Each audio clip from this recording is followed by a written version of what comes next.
si je vous dis qu'à cette convention, j'ai rencontré Stan Nichols, James Barclay, Louis Cooper, c'est les auteurs qu'on a publiés la première année chez Brajlon.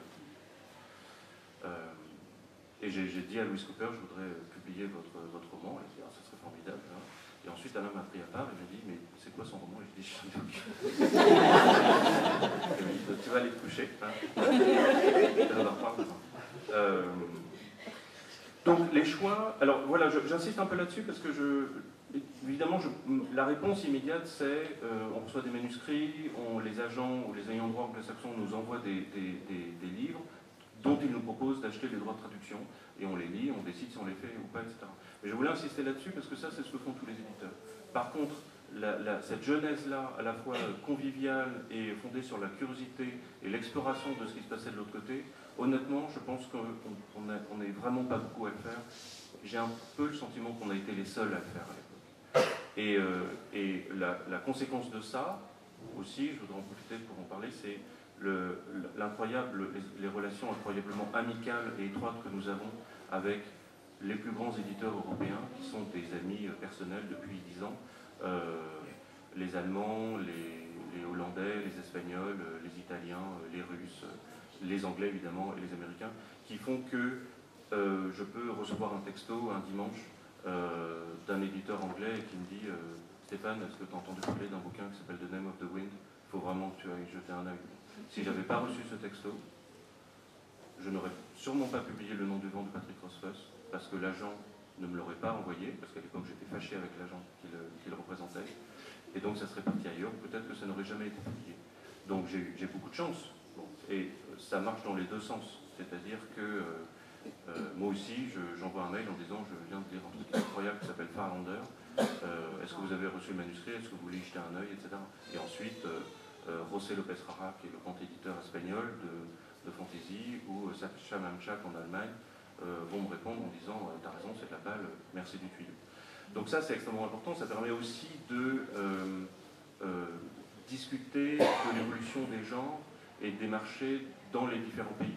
C'est-à-dire que la fantasy est un genre universel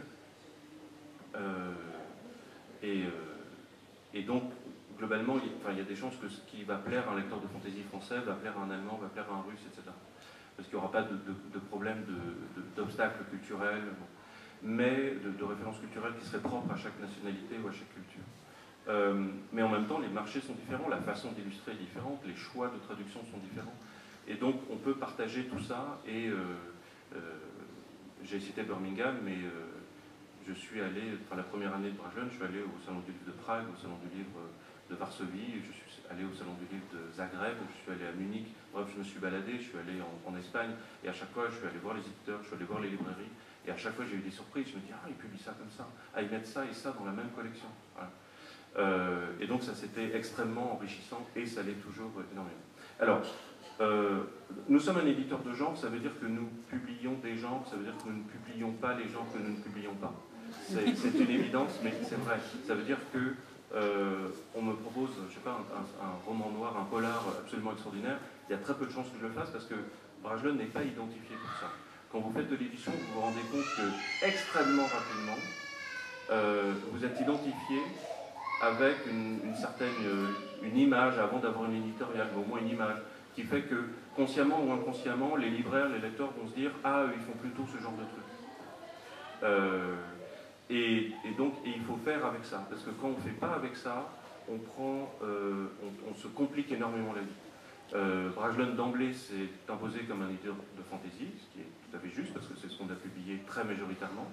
On n'a jamais écrit fantasy, on n'a pas de collection fantasy, on n'a jamais écrit fantasy sur les bouquins, et on s'est mis aussi à faire un peu de science-fiction. Et un jour, on s'est dit, ça serait peut-être bien d'avoir une collection qui s'appelle SF, et qui dit clairement, vous pensez que Brajlon c'est de la fantasy, mais il y a aussi de la science-fiction, donc voilà, c'est marqué dessus, comme le port-salut. Et bien, c'est avéré très difficile, et globalement plutôt une mauvaise décision. D'abord parce que l'image tellement fantasy de Brajlon ne permettait pas véritablement l'accès vers la science-fiction chez nous. Et deuxièmement, parce que je pense qu'on avait tellement bien démarré sans catégorisation de genre, parce que je vous cite Cooper, Barclay, Nichols, La Moira, ok, tout ça c'est clairement de la fantasy. Mais cette même année, je publiais Wonderful de David Calvo, qui est un ouvrage crois que c'était en janvier ou février 2001. Un ouvrage très différent des autres et qui a une personnalité à part, une voix très distincte. Enfin, ceux qui ont déjà ouvert un bouquin de Calvo savent de quoi je parle. Et ben, il n'y avait pas marqué ni fantasy ni autre chose que fantasy, etc. Aussi un point historique qui n'intéresse que les historiographes de l'édition, c'est-à-dire globalement pas grand monde, mais on sortait aussi d'une décennie où il y avait eu une inflation de labellisation de genre. Par exemple, à la fin des années 90 au Fleuve Noir, ou chez Pocket, vous aviez des indications de genre sur les bouquins, vous aviez high fantasy, dark fantasy, heroic fantasy, light fantasy, SF polar, SF metal. Enfin, en gros, il fallait avoir fait une thèse sur les genres et les sous-genres pour se dire, bon, alors je suis bien sûr de ce que j'achète. Et ça, évidemment, commercialement, c'est une connerie, parce que ça sélectionne le lecteur, et au lieu de l'amener vers le bouquin en se disant, tiens, ça a l'air sympa ce bouquin, ça devrait me plaire, ça consiste à lui dire, mais est-ce que tu es bien sûr de savoir ce que tu vas lire? Est-ce que tu sais ce que c'est? Est-ce que tu es, en un sens, digne de l'acheter? Nous, dès le début, on s'était dit, on va faire des couvertures, et quand il y aura une fusée, ben, on se doutera que c'est de la SF, et quand il y aura des bons hommes avec des chapeaux pointus et des dragons, ben, on se doutera que c'est de la fantaisie. Donc ces choix sont évidemment liés au genre. Bragelonne, par la suite, a également publié du fantastique et de l'horreur, avec une collection qui s'appelle L'Ombre de Bragelonne, qui a marché très difficilement aussi, mais pour d'autres raisons, parce que l'horreur avait quasiment disparu des librairies à ce moment-là. Et c'était très dommage, donc les libraires n'avaient plus de place pour ça, ou ne voulaient pas en faire. Et puis des trucs bizarroïdes, des parodies par exemple. Je pense qu'un moment important de Bragelonne, c'est juste avant la sortie du premier film Le Seigneur des Anneaux, on publie Lord of the Ringard, qui est une parodie du Seigneur des Anneaux, qui avait été publiée en 1969 aux États-Unis, que Alain avait sur ses étagères, et m'a dit tiens, on pourrait essayer ça. Pitié. Et il l'a ouvert, et on a vu des passages, j'ai rigolé, voilà, et il m'a dit tu vois, tu rigoles comme un con, alors pourquoi pas? Et j'ai dit, puisqu'on a mis en quête de cours, et j'ai dit écoute, soit on va en vendre 100, parce qu'il n'y a que 100 personnes pour acheter ce truc, soit sur un malentendu, avec le film, on va en vendre 1000. On a vendu 60 000. On s'est trouvé évidemment épuisé la semaine de Noël. Hein. Là, quand on est jeune, on est con. Donc, bien joué. Mais c'était un moment super important, parce que dans l'esprit Bragelonne, je pense et j'espère, malgré toutes ces années, la taille de la boîte, etc., et le ton insupportablement professoral avec lequel je suis en train de vous parler aujourd'hui, je pense qu'il y a l'envie de déconner, l'envie de faire des trucs marrants, l'envie de ne pas faire exactement comme les autres. Je pense que si on avait fait comme les autres, je pense qu'on n'aurait rien fait du tout. Ça ne veut pas dire que c'est toujours la bonne solution, parce qu'on s'est planté aussi. Mais ça veut dire qu'il faut tenter des choses que les autres ne font pas. Alors maintenant, je vais répondre à la deuxième partie de ta question, qui est comment ça marche. Ben, on découvre des livres, on les lit, on les sélectionne, ce qui n'est pas nécessairement la même chose. Je pense que ça fait... je compte sur les doigts de la main les livres que j'ai lus en entier ces dernières années. Parce que mon métier, c'est de goûter les livres et de me dire, ça je le sens bien, j'ai pas le temps de lire la suite, mais je vais passer à Isabelle Varange, qui est directrice littéraire, qui est là, à Claire Deslandes, qui est directrice éditoriale, à tout mon environnement, à Alice Arslanagi, qui s'occupe particulièrement de la Vitlit, donc pour la Vitlit, voilà, c'est elle qui sait. Et on va discuter de tout ça, et voilà, il y a d'autres gens qui vont lire avec moi, aussi parce qu'aujourd'hui, Bragelonne, Milady, Castelmore, etc., c'est 250 nouveautés par an. Donc autant dire que si je devais lire tout ça, je n'aurais pas le temps de travailler, puis je serais devenu fou. Donc voilà, c'est souvent choquant, hein, souvent les gens qui proposent des manuscrits, ça les déçoit beaucoup d'entendre ça, mais notre métier, c'est un métier essentiellement de conteur.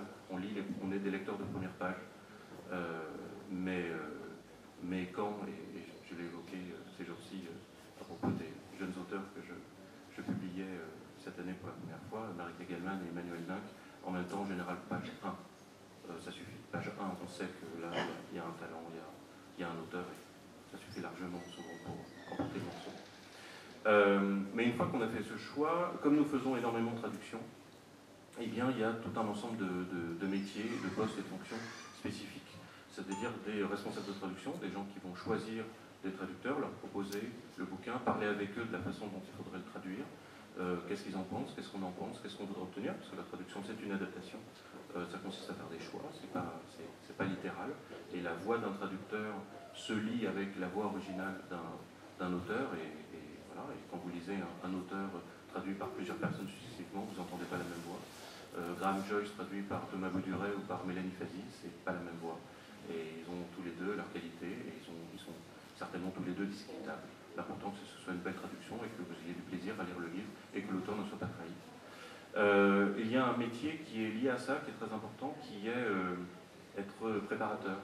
Les préparateurs, ce sont des gens qui travaillent sur le texte, qui travaillent sur sa structure, sur les mots, mais aussi sur l'adéquation par rapport au texte original, mais également, c'est un métier qui est très peu connu et que je trouve absolument fascinant. Je me disais un jour que ça ferait un bon héros de série d'enquête ou de polar. C'est aussi des gens qui vérifient souvent le contenu des bouquins. Des gens qui vont dire non, un étrier, c'est pas accroché comme ça, non, en 1664, ça s'est pas passé comme ça, en fait, ça s'est passé en 1670, etc. C'est un métier très peu connu et c'est très dommage parce que ce sont des gens vraiment de grande valeur, qui sont des puits de science. Et pour avoir eu des acquaintances dans d'autres maisons d'édition généralistes, et notamment des livres historiques, je peux vous le dire, parce que je l'ai vu, qu'il y a des livres historiques publiés par des gens très connus qui ont tout faux, de A à Z. Et en fait, c'est le préparateur qui a tout rectifié de A à Z. Alors évidemment, c'est aussi un travail dans l'ombre, hein, on n'est pas censé dire... Mais voilà, c'est un métier très important. Et puis, voilà, une fois que le texte est établi, la correction orthographique et typographique était responsable en interne, comme on dit, donc des employés qui travaillent avec des correcteurs, des correctrices qui, eux, travaillent chez eux pour corriger l'orthographe et la typographie des ouvrages. Et puis la mise en page, avec quelqu'un qui fait une mise en page électronique. Voilà. La PAO, évidemment, qui est très importante. Comme l'un de nos associés fondateurs, David Ogia, était directeur artistique, forcément c'est lui qui a conçu le design des couvertures, c'est lui qui évidemment a travaillé avec les illustrateurs dès le début. Aujourd'hui c'est Fabrice Borio, parce que David fait d'autres choses. Mais personnellement j'ai toujours été très impliqué là-dedans, parce que avant Brajlon, chez Mnemos, on était un peu deux à faire tout ça. Donc forcément c'est moi qui préfère les illustrateurs. Et je pense qu'on est dans un domaine où quand on est éditeur d'imaginaire, on est forcément très préoccupé par l'image de l'univers qui est proposé et par son illustration. Je ne m'étendrai pas là-dessus parce que ça prendrait des plombs, mais je pense que c'est un aspect crucial aujourd'hui de l'image, sans mauvais jeu de mots, enfin, dans tous les sens du terme, des genres que nous publions. C'est que cette image, elle n'a pas évolué pendant très longtemps. Il faut la faire évoluer très prudemment, parce que somme toute, un amateur de fantasy, il a envie d'avoir une illustration de fantasy.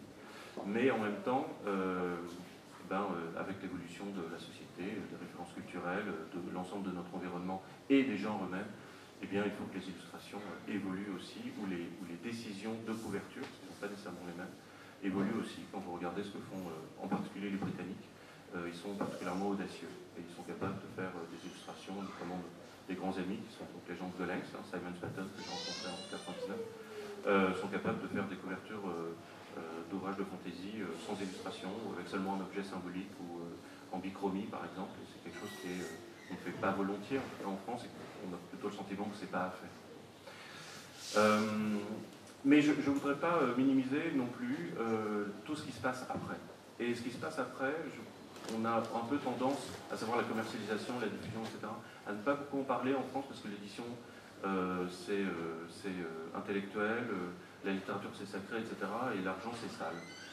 Or, fondamentalement, c'est sûr que si on ne fait pas les livres, les commerciaux ils n'ont rien à vendre, mais s'ils ne sont pas pour les vendre, c'est pas la peine de faire des livres, ça ne sert à rien. Et donc, on a un directeur commercial formidable, Olivier Dombray. La première fois que je l'ai rencontré, dans une pizzeria, il était en train de faire un site sur le trône de fer. Et l'autre jour, je lui ai dit, ton site, j'aurais bien aimé que tu le continues, parce qu'aujourd'hui, on gagnera un peu d'argent. Et avec lui, je suis parti en République tchèque, à Chotbor, vraiment dans le trou du cul de la République tchèque, 12 ans pour interviewer Georges Martin pour la première fois, et pour parler avec lui de Robert Merle, et d'Alexandre Dumas, et de Walter Scott, et c'était génial. Bref, c'est pas mal d'avoir un directeur commercial qui aime vraiment, vraiment les gens qu'on publie, les livres qu'on publie. On vient de lancer une collection de romances, il était en kit, voilà, c'était vachement bien, c'est sympa. Et donc, voilà, et toutes ces façons de vendre le livre, et quand je dis vendre, à sens large, parce que c'est aussi le rapport à la presse, la promotion en librairie. J'ai dit que l'un des associés fondateurs de Brajlon était libraire, aujourd'hui, puis il est parti dans les îles, puis il est revenu. Et aujourd'hui, son intitulé de poste, c'est l'ami des libraires. Il s'appelle Emmanuel Baldenberger, donc il a une moto, et il trace la route en France, en Suisse, en Belgique, Et il va voir les libraires, et il n'a rien à vendre. Il dit, bon, comment ça va, c'est difficile, je sais, ben, je t'invite à bouffer, tu vas me raconter tes malheurs. Tiens, j'ai peut-être une idée, ou de quoi tu as besoin, est-ce que je peux t'aider, tu as besoin d'un poster, tu veux faire une vitrine, je veux voir ce que je peux obtenir, etc. Et cette occupation, cet accompagnement sont extrêmement importants. Le troisième petit point qui me tient énormément à cœur aussi, parce que décidément j'en aurais un peu beaucoup parlé aujourd'hui, c'est l'étranger, parce que j'ai eu une chance immense. Quand on a créé Bragelonne, j'ai rencontré une jeune femme qui est agent littéraire, qui s'appelle Patricia Pascolini, qui m'a dit tu ne penses pas que tu pourrais vendre les droits de traduction de tes auteurs français à l'étranger, ça pourrait les intéresser. J'ai ri très fort en disant la fantaisie française, comment tu veux que ça intéresse qui que ce soit, étant donné la surdomination des anglo-saxons. Et elle m'a dit, ça ne coûte rien d'essayer. Et donc c'est avec elle que je suis allé à Zagreb, en République tchèque, etc. Et elle m'a appris à faire ça. Elle m'a appris ce qu'on appelle la cession de droit, c'est-à-dire comment établir l'information pour dire à un éditeur espagnol, grec, russe, etc. Ben voilà de quoi parle le bouquin, est-ce que vous voulez y jeter un œil, est-ce que vous avez des lecteurs qui lisent le français, qui travaillent pour vous, ou alors est-ce qu'on peut faire, on peut traduire le début en anglais si vous lisez en anglais par exemple, enfin ça sera que le début, etc. Et étudier leur marché pour pouvoir leur proposer ce qui pourrait fonctionner chez eux, partager notre intérêt pour le genre et la différente vision des choses, négocier les droits, etc. La toute première session qu'on a fait, c'était À vos souhaits de Fabrice Collin en tchèque pour, je crois, 300 € à l'époque. Et j'étais le roi du monde. Un auteur français de fantaisie était traduit dans une langue étrangère. Et donc on s'est engagé là-dessus et ça m'a passionné. Et j'ai toujours fait beaucoup ça en parallèle de mon travail d'éditeur, ensuite de directeur de publication. Ce qui permet de se vanter, disons-le, que la Moira d'Henri Lovenbruck ait été publiée en 13 langues, que Les Lames du Cardinal de Pierre Pevel soit aujourd'hui traduit en 10 langues, dont l'anglais en Angleterre et aux États-Unis, que Magali Sigura soit traduite en allemand, que Jeanne Favreau-Darcier soit traduite en allemand, etc.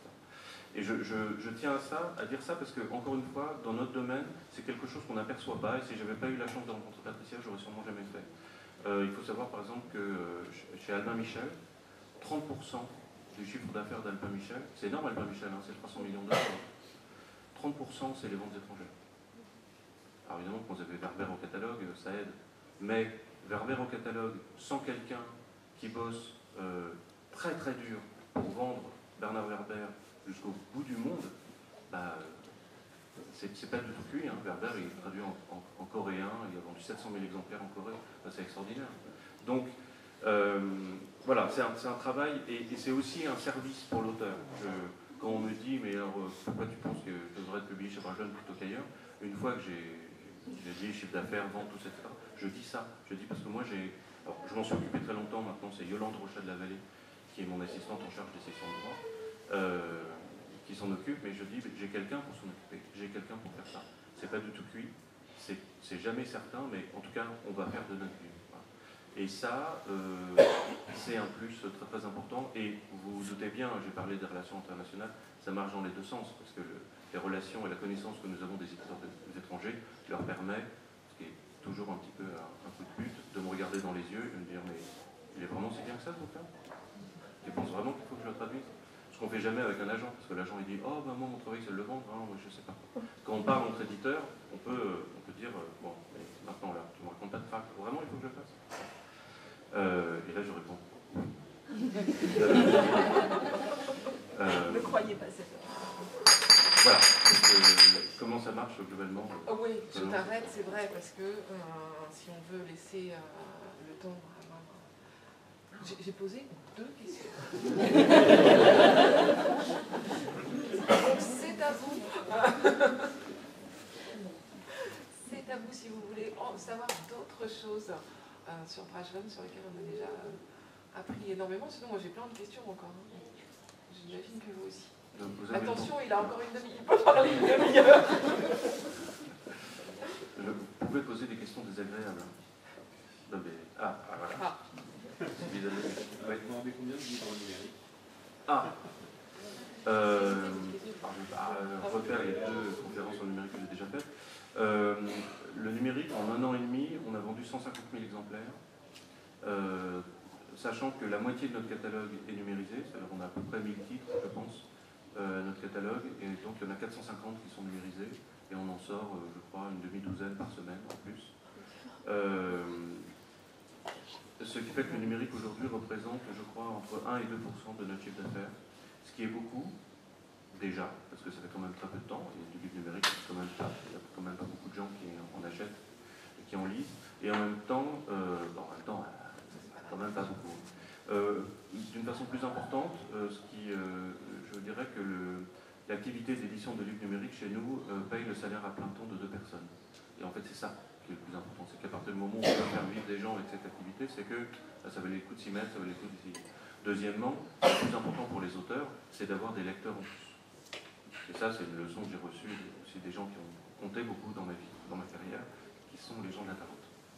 Et Pierre Michaud m'a dit, il y a très longtemps, l'important pour un auteur, c'est pas de gagner plus d'argent, c'est de gagner plus de lecteurs. Et si tu arrives à faire les deux, c'est gagné. Donc par exemple, pourquoi est-ce qu'on va céder des droits poche? Pas nécessairement parce qu'on a besoin des 3 000, 4 000, 5 000 euros que ça va nous rapporter, mais parce qu'on se dit, vendu en poche, cet auteur peut peut-être multiplier par 2, par 3, par 5, dans certains cas, son nombre de lecteurs. Et ça, c'est plus important que le revenu concret. Et donc le numérique, c'est une édition de plus, et l'auteur est content d'avoir une édition de plus. Pour répondre plus précisément, notre moyenne de vente, je crois, est à peu près, j'espère que vous ne ferez pas le calcul, sinon je vous pose. Je crois que c'est entre 150 et 170 exemplaires par titre.